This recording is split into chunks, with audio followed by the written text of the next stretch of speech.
Hello my friends, it's Monday, welcome back. In today's video we have 4 segments: Russian economy, international news, and then Moldovan elections which happened yesterday actually, and the outcome is a massive party for us. For us I mean the free world, and then finally the front lines.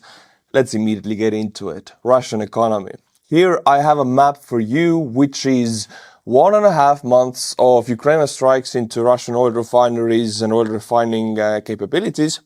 And here is the map of Russian gasoline shortages, week 1, week 2, week 3. You can see how Far East areas are going red, meaning they have a worsening gasoline shortage. Central Russia does not. And European part of the Ural Mountains areas also do not have the issue because Moscow is here, and around Moscow most of the resources are gathering anyway. But close to Ukraine, check out these oblasts right here. There's shortages here also because Ukraine is just striking these areas day in and day out. And week 5, we also have the central Russia having shortages. Majority of oblasts soon having shortages. In every video, I have to show you at least one gas line in Russia. This is Crimea. Just for the hell of it, we're doing it all the time. They all look the same, but I mean, for the hell of it, here are again hundreds of cars queuing up in Crimea. I gotta ask you the same question. What happens in 3 months when it's snowing here, when it's cold, and these cars have to be kept running, otherwise people will be very cold in them, burning gas while running the cars? I think that's a good situation. And finally, the gas stations in Crimea are trying to trick people into thinking they have gas. Why? Because when people queue up for a gas station, they also buy coffee and snacks and everything else. And we all know that gas stations make a lot of money on coffee and snacks and drinks and everything, not only on gasoline. The gas stations owners have introduced propaganda novelty. They distribute one fuel tanker among 3 to 4 stations, creating the impression that fuel is available at many gas stations. That's the perk, because if a lot of people will queue up for your chain of gas stations, they will get your coffee and your snacks. Doesn't matter if you don't have the fuel, coffee still has massive profit margins. So that's what they're trying to do to get people paying. Other than that, in some of the oblasts, you can only buy gasoline with coupons. It was like that in the Soviet times, not with gasoline, because gasoline was readily available in the Soviet times, but it was like that with meat, for example. In the 80s, in the stagnation periods of Brezhnev, it was like that with some other commodities. You could only get it with coupons. And of course, some beautiful videos for you again showing that either they show zeros on the price tickers or they show these lines, dotted lines. I think it's a beautiful thing to add to the videos every time. Just makes my Monday, honestly. Makes my week, I hope. Now I want to show you a map of Russian oil and gas reserves underground. See, blue line, blue circle is 2015 reserves. Orange is 2024. So let's take a Barents Sea in the north, for example. In 2015, it was relatively new. The pumps and everything just got finished. It started pumping. Their reserves were full. But now 10 years later, half of them have been emptied out. So yes, Russia has one of the largest oil and gas reserves in the world, but they're not endless. And you can see that on this map. In the last 10 years, massive amounts of them have been pumped on the ground, pumped out. Now, it doesn't mean they will run out in 10 years. In 2030, 80% of reserves may be hard to extract. See, this is the sentence here. Hard to extract. With underground oil or oil shell gas fracturing, or however you call it, you can still get the oil and gas underground. It just gets more energy consuming. The process gets more inefficient, more difficult. So no reserves run out fully, but it will be very difficult in the end to get it out. So Russia is actually running out of their oil and gas reserves, but there's still time. I'm just putting it out here for you to see how much they actually have left. For example, the East Siberia area, how do you call it? The basin? I think basin is the word. Still has 80% left in 2024. Now I want to show an interesting video from Chechnya. See, Chechnya also faces the gasoline shortage. Chechnya is run by Kadyrov and his gang. It's literally a gang. They are a mafia. Nothing, nobody else has nothing. The mafia gets everything, the family. So when gasoline truck finally arrived in this Lider, see this gas station right here, this is what the Kadyrovites did. They made massive donuts with the Mercedes and BMWs, some Toyotas here also. These cars have rather big engines, they consume quite a lot of gasoline. So they are wasting that gas immediately. Nobody else will get it, only the family. Also, these guys shooting AKs into the air, that's what they always do in Chechnya. I mean, at least try to shoot down some Ukrainian drones, but they're just shooting it into the air, wasting bullets and wasting gasoline. That's what they do. This is what Chechnya is all about. Making donuts, shooting your AK into the air, that's about it. Okay, I'll not waste your time anymore with this. With the specifics of my work, I am exposed to a lot of stress, sometimes fear. You know, it's war. It should show on my face, but it doesn't, because I have a great ally in the matter, Teague Hanley. I know skincare doesn't feel like it's connected to being a soldier or in my case a reservist, but it is. When I was a conscript, the camo we used really messed up everyone's skin. I mean, I do what I have to do, but if I can, I will take care of myself. Teague keeps it simple, effective and straightforward. I use their level 1 system and it's got everything you actually need. Daily face wash, exfoliating scrub, AM moisturizer with SPF and PM moisturizer to recover overnight. It takes less than 2 minutes a day. That's it. When I am called up for service, that's that. But right now, my skin looks clearer, smoother, and I don't have to think about it. Teague has different systems depending on what your skin needs. But if you're just getting started, level 1 is the way to go. Right now, they're offering up to 40% off your first box, plus a free gift. Either a silicone body scrubber or nail kit. Solid quality, nothing over the top, and only available for a limited time. Hey, I'll enjoy it while it lasts on my part of the world. Not being called up yet comes with benefits, one of them being good skin. Click the link below to check it out. Thanks to Teague Hanley for sponsoring this video. Now, my friends, for the international news segment. J.D. Vance, the Vice President of U.S., and also Keith Kellogg. I mean, there's a big change in their communications towards Ukraine and towards Russia. Also Donald Trump. I'm very surprised to see that. I don't know how seriously I can take it yet, but I'll read it to you. I mean, what's the change? I'll quote Vance. I would have never guessed I will quote J.D. Vance on my channel, but I'll do it now. The Russians have refused to hold bilateral meetings with the Ukrainians and trilateral meetings with the participation of Trump or other American officials. He also says that the Russians are killing and losing many people, but achieving little. The Russians need to wake up and accept reality.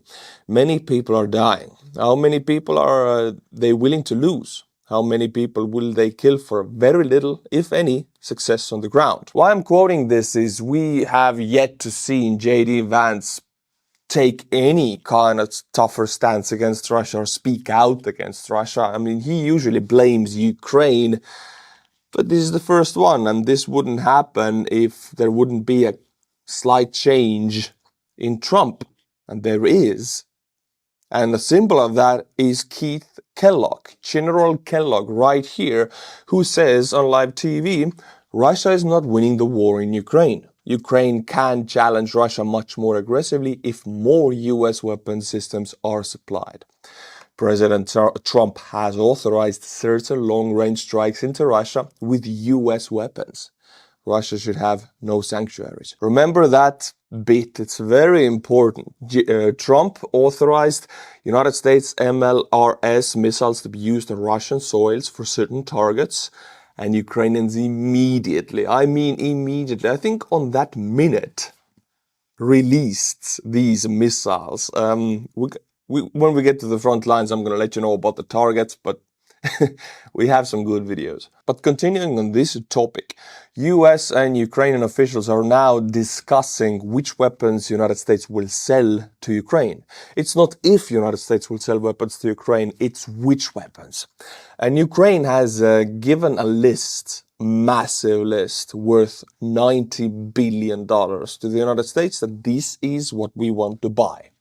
Now Trump has to approve this, because in that list there's everything. There's even Tomahawk missiles. There's everything. Ukraine has prepared a list of $90 billion of American weapons that it wants to buy. So again, I have to tell you here, I would love to see United States give 8 packets to Ukraine for free. If that is not happening, I'm still very happy to see that Ukraine is at least able to buy United States weapons. It's war of survival. Even if they have to take massive debt, they have to do that to buy these weapons, because if it goes the other way, there will be no Ukraine as a culture, as a country, as a people. So I know many people say in the comments that, oh, this is, Trump just making money. It's really bad that he's selling these weapons, not giving them for free. I know, I'm with you guys, but I'm just glad the weapons are now flowing from the United States to Ukraine, even if the Ukraine has to pay for them. As long as they keep flowing, there's hope for us here. And the biggest surprise, I already mentioned it, is that actually J.D. Vance announced it, that the US government is reviewing the delivery of Tomahawk cruise missiles to NATO allies for onward transfer to Ukraine. The final decision rests with the President Donald Trump. Vance justified the decision by citing ongoing Russian aggression and the need to put pressure on Moscow to force negotiations. Now, Tomahawk missiles to Ukraine, I would have never expected this day to arrive in my life. But if this really happens, even if they're talking about this is a deterrence. Putin fears this. Tomahawk missiles are fielded only, correct me if I'm wrong, but outside of the United States only by Japan and Australia. Now correct me if I'm wrong on this. But other than that, it's the US Navy, US Air Force and Army and Marines. No other country except Japan and Australia. If Ukraine were to get them and they were to be allowed to be used on Russian soil, it's game over. Talking about United States weapons in Europe, here you can see a photo of US Abrams tanks in Estonia, my country, right here. 150 clips, 60 clips from the Russian border.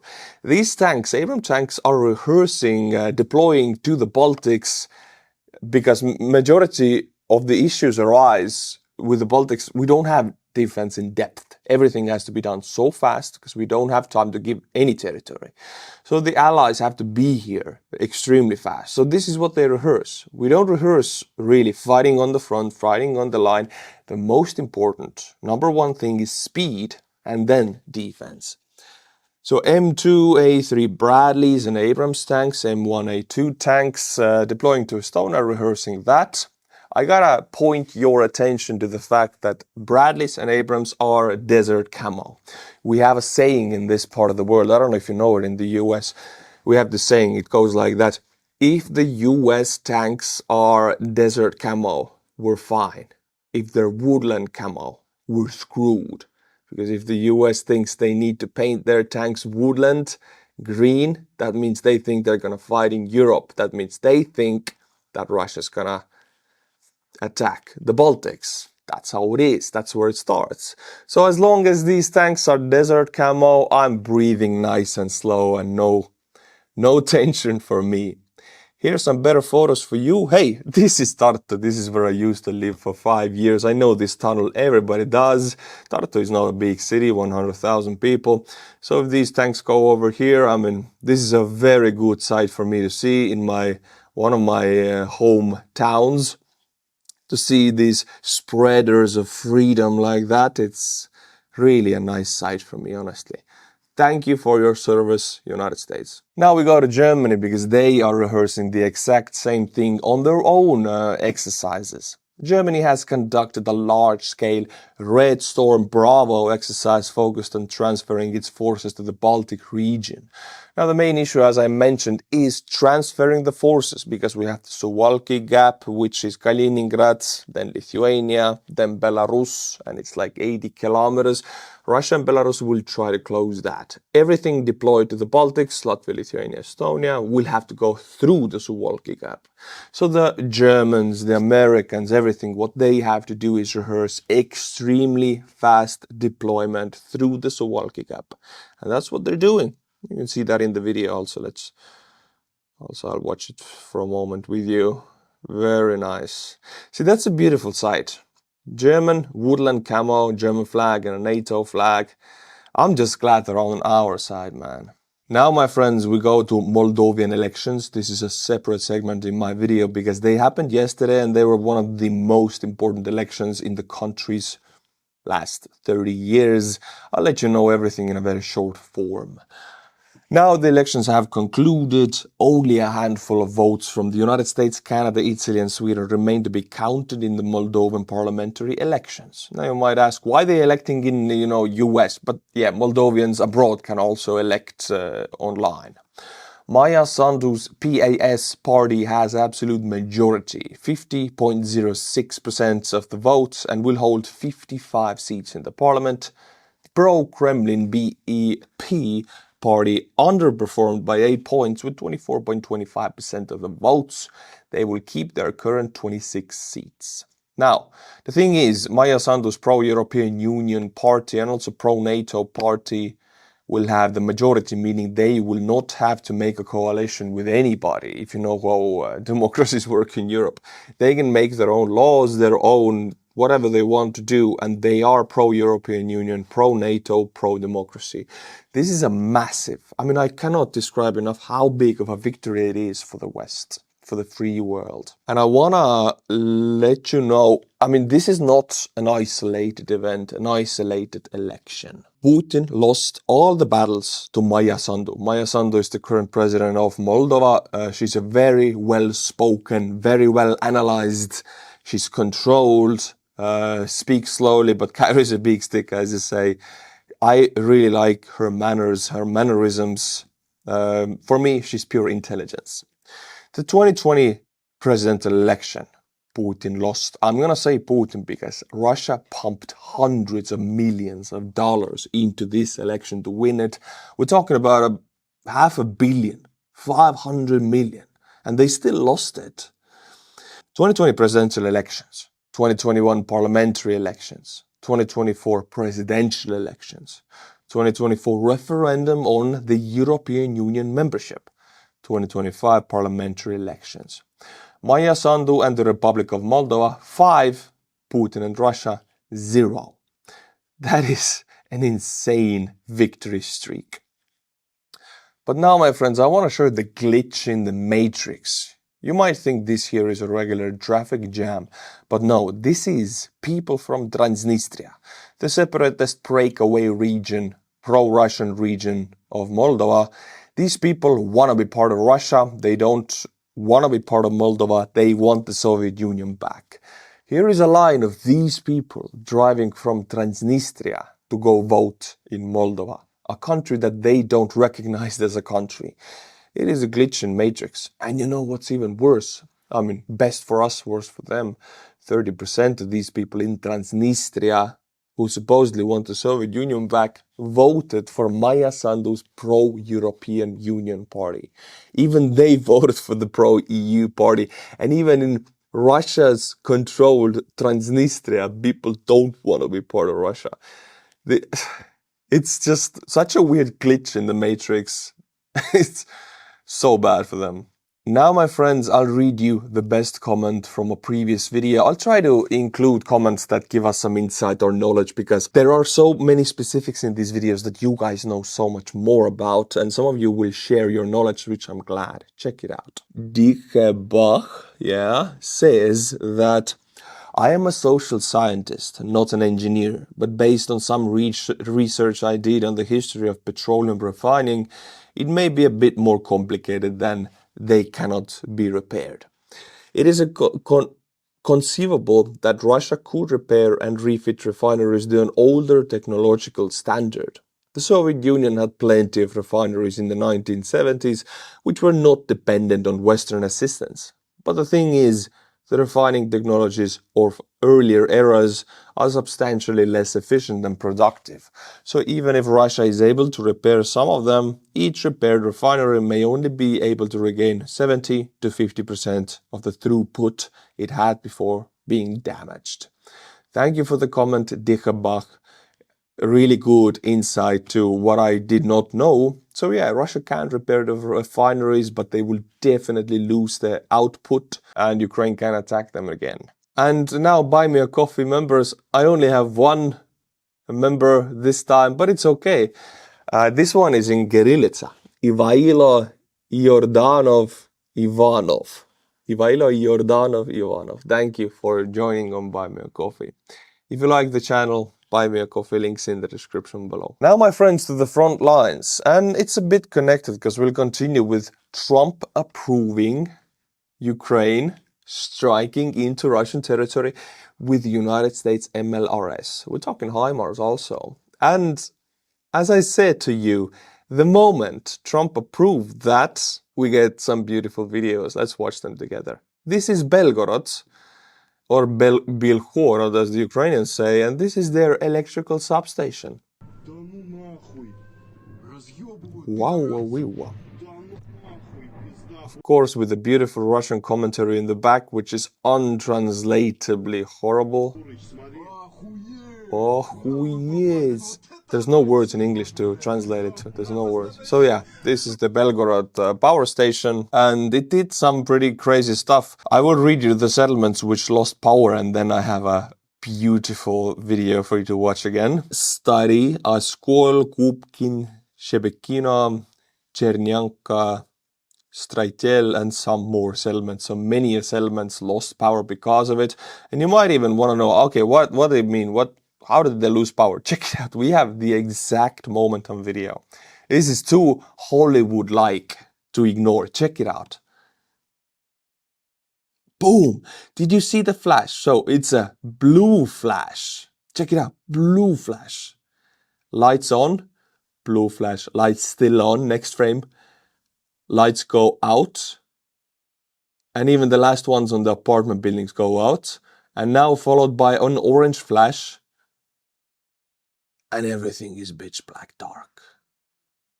This is a very Russian experience right here. If you want to know what it is to be living in Russia.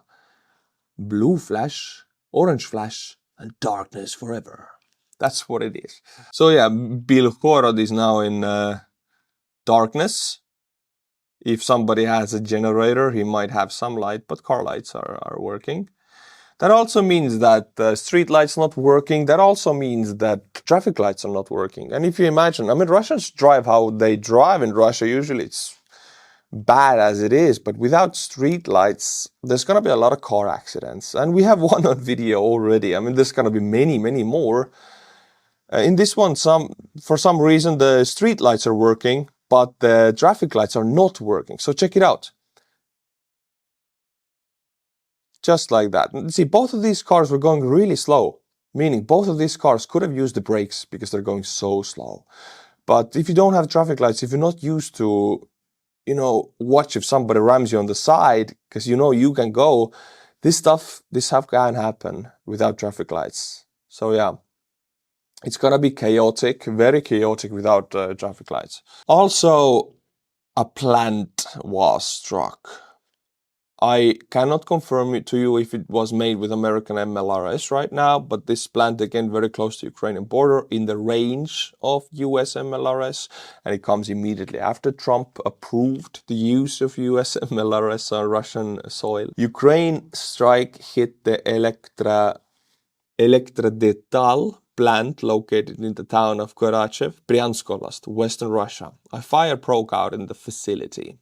The plant specializes in the production of electronic equipment. Just recently, the component manufactured, the Elektrodetal, were said to be found in the wreckage of Russian 9M727 Iskander-K cruise missile that was fired at the government building in Kyiv. So this plant, look at these beautiful images of the plant on fire. Lovely. Geolocated, Good. This plant produces electrical components used in Russian cruise missiles, including Iskander. Iskander also makes ballistics, of course. So this is a painful hit for the Russians.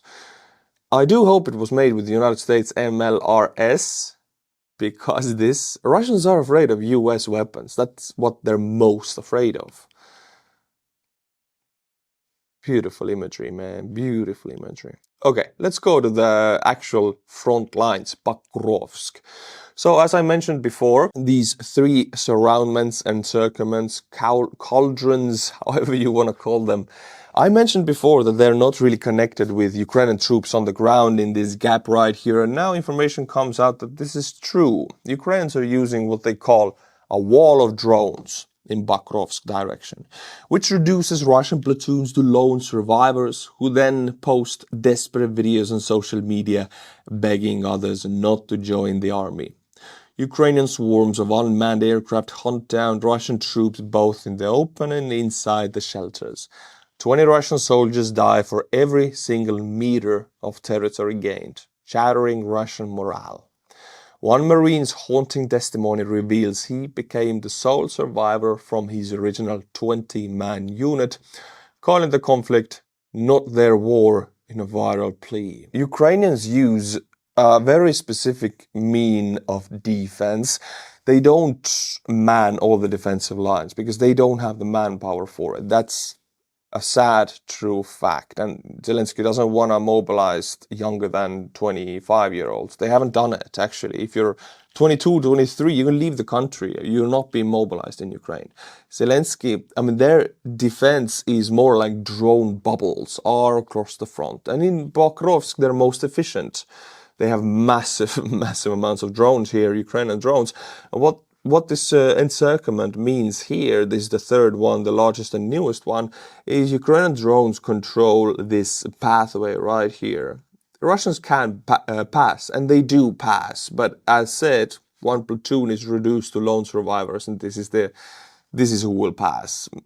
The rest of them will be taken out with drones. This saves Ukrainian manpower, this widens their area defense, but it also means that if Russians make a breakthrough of some certain area, these bubbles are then suddenly very exposed, since it's not a connected line of men on the ground. So this specific defense utilizes Ukrainian lack of manpower and Ukrainian superiority of drones, but it's very vulnerable to extremely massive pushes into some area that then drive a wedge into these bubbles, and then they are vulnerable on the sides. And for this, I have a Ukrainian Telegram chatter for you that actually confronts the Ukrainian Chief of Staff, Syrsky. Syrsky says, yeah, we have these three encirclements there in the Pokrovsk direction.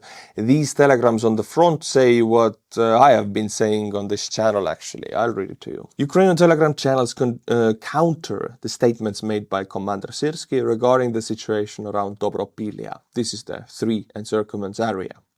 They claim that there are no cauldrons and the situation is fluid. They say there is no real line and the entire situation is very confusing to judge. They also claim Russia is bringing in a ton of reinforcements to the area. So this is very important here. They claim there are no cauldrons and the situation is fluid and there is no real line. This is what I've heard for a long time. Ukrainian defense is not like Russian defense. Ukrainians do have defensive lines, anti-tank ditches, the Donbass line, but they're not manned because Ukraine does not have that kind of manpower. They are manned by bubbles of drone crews who are deployed depending on where's the hot areas. If there's no massive strikes from the Russians, there are just a few drone crews there monitoring the situation, no infantry units usually. So there's no real lines, meaning that Russians can move if they want to, but the price of movement is massive losses due to Ukrainian drones. That's it. There's no physical solid line where you can or cannot pass. These Ukrainian drones fly 50 clicks. Any kind of movement is immediately punished. So that's the situation. It's very fluid. Now we go to Kupyansk, the northern part of Ukraine, northern eastern part, and Kupyansk is now fully closed off, meaning no vehicles of civilians will be allowed in or out of the city. Civilians can evacuate only on foot, where they'll be met outside the city by police, rescue teams and volunteers. You might ask, why haven't Ukrainians evacuated Kupyansk a long time before? Because Russians have been trying to surround this city for over a year. Well, the fact is that evacuations are really difficult for Ukraine because people don't want to leave sometimes. I've talked to many soldiers who do these evacuations, and you have to persuade people to leave. They don't want to leave. They're not going to understand that they're going to die. I mean, 80% of the population leaves on their own, but this 20% is still tens of thousands of people in some cities. So you cannot force them to leave in a democratic, free society. So it's really difficult for a Ukrainian soldier to persuade a Ukrainian grandmother to leave on the front. Time is ticking, bombs are flying. If you don't want to leave, I gotta take somebody else. There are kids in the line, They cannot stay there and waste their time forcing people to leave their homes. It's just not how you do this thing. So yeah, there are people in Kupyansk who don't want to leave their homes, and they would take their chances. So this is the situation now. Finally, the city has been closed off, and people can leave, but only on foot. I will end today's video with Ukrainian unmanned surface vessel, USV. I mean, it's a marine drone. You can see it right here. Let's just look what it looks like up close. You don't usually see it so close. This is what it is. There's also drones in these boxes right here. Some of the boxes haven't been opened even yet. They're like... and the sad story with this is, these are the Russians who are filming it, meaning they caught one. I guess they jammed it, or Ukraine has lost connection. And now this drone is in the Russian hands, meaning they will be looking at it, they will be copying it, probably they will be making their own sea drones. They already have some, but not as good as the Ukrainians. So this is really bad, because this is one of Ukrainians, you could call it Wunderwaffe, that Russians really don't have. And now they have one of them. This is it for today, my friends. I'll bring you these similar segments, Russian economy, international news, Frontlines, on Wednesday. Until then, subscribe to the channel to be notified when I upload. And as usual, Slava Ukraini, and bye-bye. Thanks to Teague Handley for sponsoring this video.